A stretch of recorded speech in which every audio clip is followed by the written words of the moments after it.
In part 2 of the History of the Reading Wars, we pick up where we left off in the 1960s. In this lecture, we'll discuss the largest educational research study ever, Project Follow Through.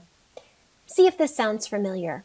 In the 1960s, late 1960s, there was great concern about the poor educational outcomes for children, particularly children living in poverty. You may think this sounds familiar. The largest educational research study ever done was Project Follow Through, yet many teachers and educators have never heard of it. It followed an early intervention project you likely have heard of, Head Start. The research on the effectiveness of this new preschool project had goals of providing children in poverty with early support in school to do away with the poor educational outcomes of children living in poverty. The results of the Head Start effectiveness studies showed that the effects of the Head Start intervention faded in elementary school, and the model failed to achieve its ambitious goals. Preschool is important, but we know strong instruction must continue through primary and elementary school. In the mid-60s, many educational leaders and politicians were concerned about the number of children living in poverty with poor reading skills. They wanted to find out the best way to help children, specifically those living in poverty, learn to read. So a large-scale research project was funded to understand the model of reading instruction that works best. A total of 9 different instructional programs were studied. These different instructional models were implemented by those who knew the model best. The 9 specific reading programs can be grouped into 3 major instructional models. The first set of instructional programs were grouped as basic skills models. This is a behavioral model, and the proponents of this model hold the common belief that all behaviors are learned and that carefully designed instruction must be employed in order to teach those behaviors. The specific programs for this group were Direct Instruction by the University of Oregon. This program emphasized the teaching of phonemic awareness and phonics in an explicit, systematic manner.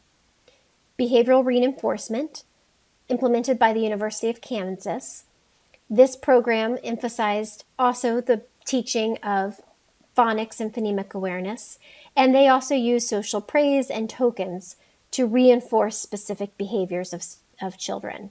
And finally, language development. This was an eclectic approach emphasizing language development rather than explicit reading skills. The next set of instructional programs were grouped as cognitive conceptual skill models. This model holds that cognitive growth should be emphasized over the learning of specific content. A variety of instructional techniques are supported, with the common thread being an emphasis on self-guided activity in interaction with the environment.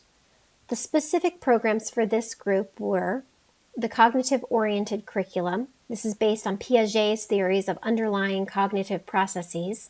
This curriculum encourages children to schedule their own activities. The second instructional program was parent education.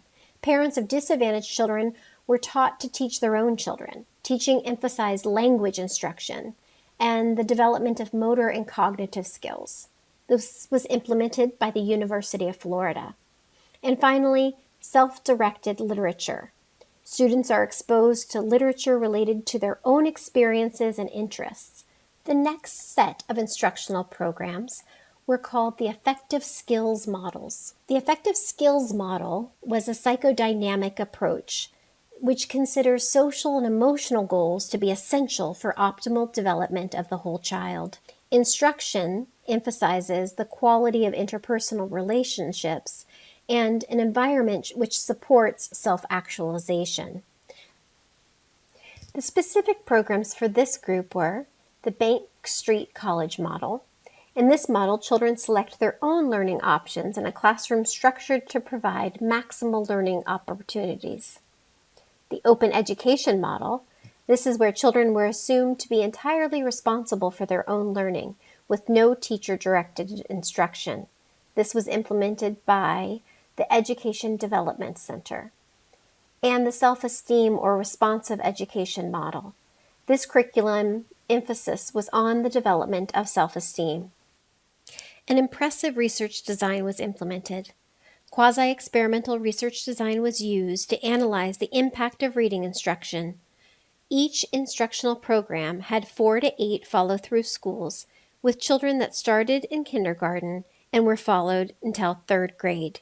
Each follow-through school had a match comparison school, a non-follow-through school with similar demographics that got their traditional basal reading curriculum.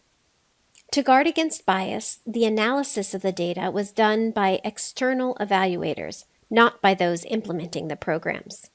The collection of data was done by the Stanford Research Institute, and then a different group analyzed the data, the ABT Associates. The Office of Education determined the design of the project with consultation from the Huron Institute. A broad approach to assessment was taken.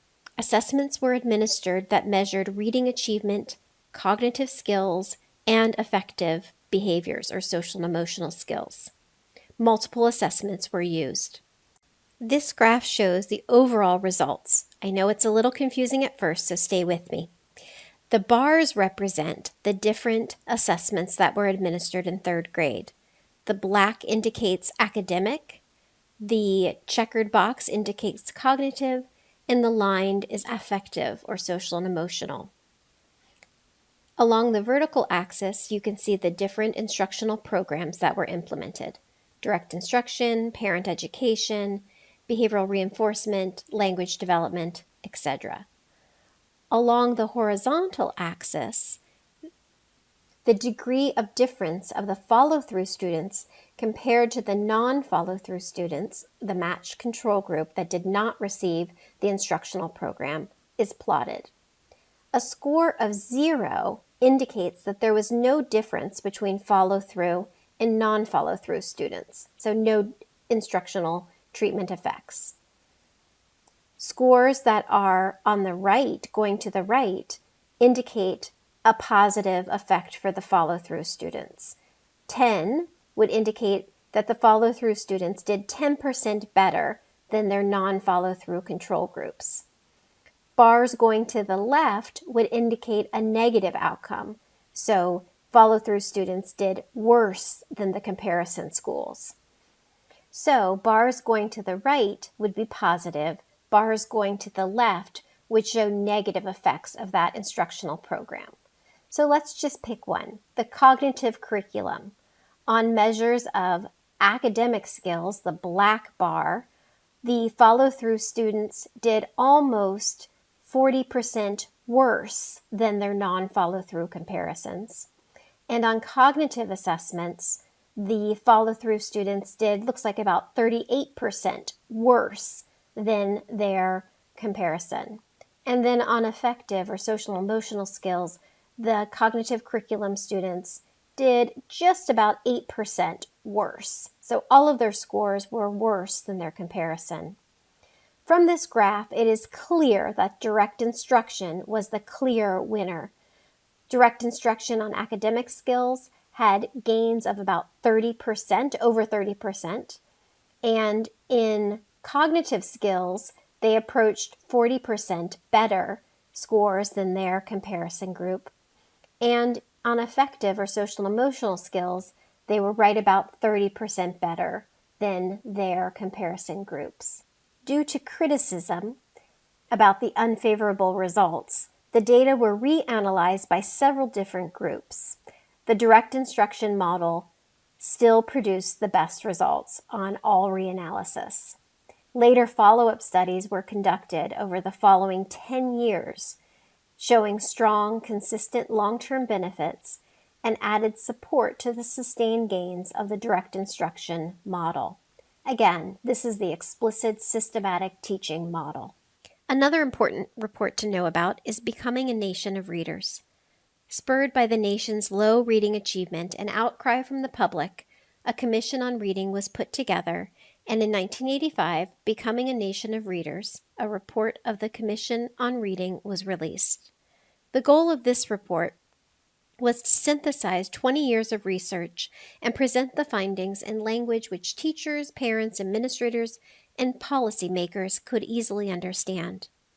The focus was on 3 areas that impact reading acquisition and development. 1, the psychology of child development. 2, learning environment. And 3, instructional practices. From this analysis of research, the report presented the most effective practices for improving reading skills. The report, again, endorsed approaches that included a strong, early, synthetic explicit phonics approach for beginning reading. In the 1990s, media outlets like Time magazine began referring to reading wars being an appropriate metaphor for the bitter debates in education around how to teach reading. Parents and politicians were concerned over the nation's low reading scores, particularly for children living in poverty. Sound familiar? So, in 1998, the U.S. Congress commissioned a panel of reading experts to review the scientific research on how to teach reading. In the next lecture, we will discuss this influential report. Before moving on to the National Reading Panel, 2 other works that I want to make sure you are aware of, as they are important to know about in our field. The first is Marilyn Jagger Adams' Beginning to Read, Thinking and Learning About Print.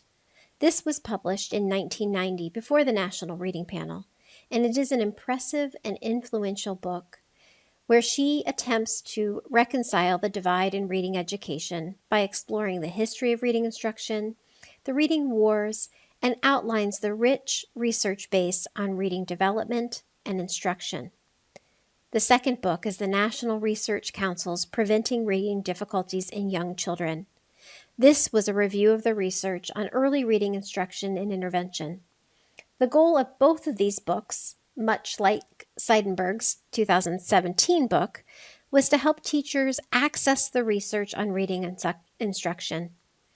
I read both of these when they came out when I was a graduate student, and they were a key reason why I focused on early reading intervention and prevention of reading problems. There is a mountain of research to guide us on how to teach reading and how to remediate reading concerns.